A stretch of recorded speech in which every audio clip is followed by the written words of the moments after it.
Kilas balik hari ini kita akan masuk dalam sebuah cerita yang dimana malam itu di penghujung tahun 2018, tepatnya pada tanggal 22 Desember di pantai Tanjung Lesung, Pandeglang, di ujung Banten, ada perayaan atau istilahnya keramaian yang memang sengaja dibuat untuk menikmati malam-malam tahun baru. Di sana ada band nasional Seventeen sedang tampil perform di panggungnya. Semua audiens, semua penonton menikmati.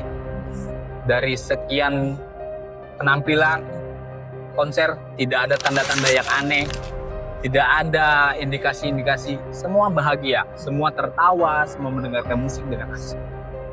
Sampai pada akhirnya ada kejadian yang tidak dibayangkan datang pada malam itu. Sekitar pukul 21.00, angin mulai bertiup kencang, lebih kencang daripada biasanya.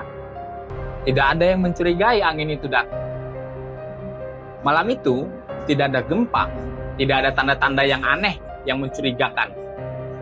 Orang-orang hanya berpikir ya, mereka sedang menikmati malam itu, asik, bercanda tawa, bergembira.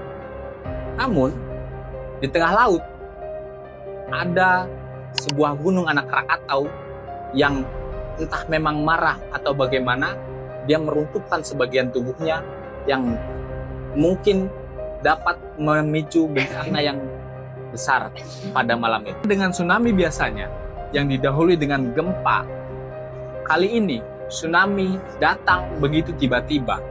Tidak ada sirine, tidak ada tanda-tanda apapun, karena tidak ada kecurigaan dari masyarakat pada malam hari ini. Hanya ada mereka melihat sesuatu yang hitam pekat dari laut tengah laut sana mendatangi mereka.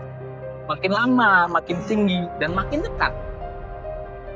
Gelombang sekitar 2-5 meter dengan gagahnya meluncur menghantam pinggir pantai laut Tanjung Lesung.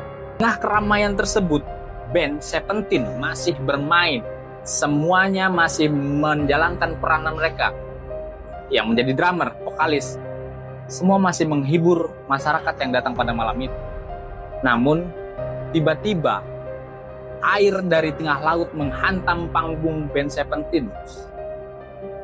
Tidak disangka-sangka, yang tadinya keasikan tersebut yang membuat masyarakat bahagia pada malam hari itu menjadi sesuatu yang kelam. Konser berubah menjadi sebuah kengerian. Dalam hitungan detik, penonton berteriak, berlari. Sebagian ada yang langsung terseret oleh ombak. Panggung roboh, orang-orang tidak tahu harus kemana. Yang mereka hanya pikirkan bagaimana mereka selamat pada malam hari. Gelombang ini tadi membawa apa saja yang ada di pinggir laut Tanjung Lesung.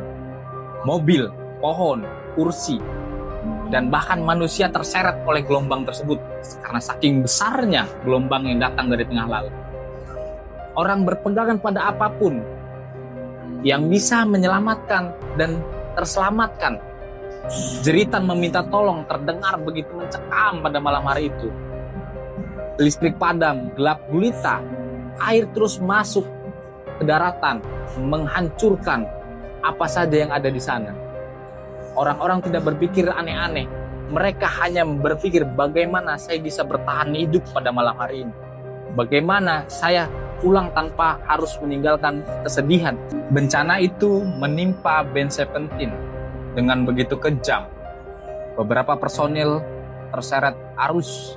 Sang vokalis, Ivan, berhasil selamat. Tapi dari selamatnya Ivan, dia harus kehilangan istrinya, kawan-kawan dalam satu bandnya, dan kru yang membantu konser pada malam hari itu. Malam yang seharusnya menjadi penuh musik, penuh kebahagiaan, berubah jadi malam penuh kehilangan. Tragedi ini bukan hanya milik penonton, tapi juga dunia hiburan Indonesia. Tsunami tersebut menghantam pesisir Pandeglang, Lampung Selatan, dan Seram. Hotel-hotel rata dengan tanah rumah penduduk hancur, mobil berserakan.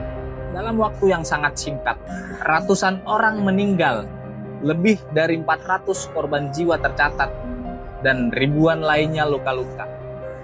Dalam ratusan rumah hancur, semua terjadi tanpa peringatan, tanpa waktu untuk lari, tanpa harus memberitahu terlebih dahulu. Malam itu meninggalkan trauma besar. Banyak keluarga yang kehilangan orang yang dicintainya. Bahkan ada anak-anak yang kehilangan orang tuanya dan orang tua yang kehilangan anaknya. Bahkan hingga kini, banyak yang masih trauma, masih gemetar kalau mendengar suara ombak besar. Bagi korban selamat, luka-luka batin jauh lebih dalam daripada luka fisik.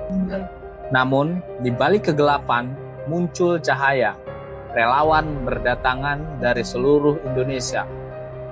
Bantuan-bantuan makanan, obat-obatan, dan pakaian mengalir deras sekali. Konser amal digelar untuk membantu korban. Indonesia kembali menunjukkan satu hal. Ketika bencana datang, kita tidak sendiri. Kita saling menjaga, saling mengingatkan, dan saling menguatkan. Tsunami Pandeglang 2018 mengingatkan kita bahwa bencana bisa datang kapan saja, dengan tanpa peringatan apapun. Hidup bisa berubah dalam hitungan detik, dalam waktu yang tak terduga. Bahkan yang tadinya asik mendengarkan musik menjadi kengerian yang tanpa disangka-sangka. Dari tragedi tersebut kita dapat menyimpulkan bahwa kita harus tetap waspada dimanapun, kapanpun, dan lebih menghargai orang-orang yang kita cintai. Selagi mereka memang ada di sisi kita, cintailah mereka dan cintai diri kita sendiri untuk kemaslahatan.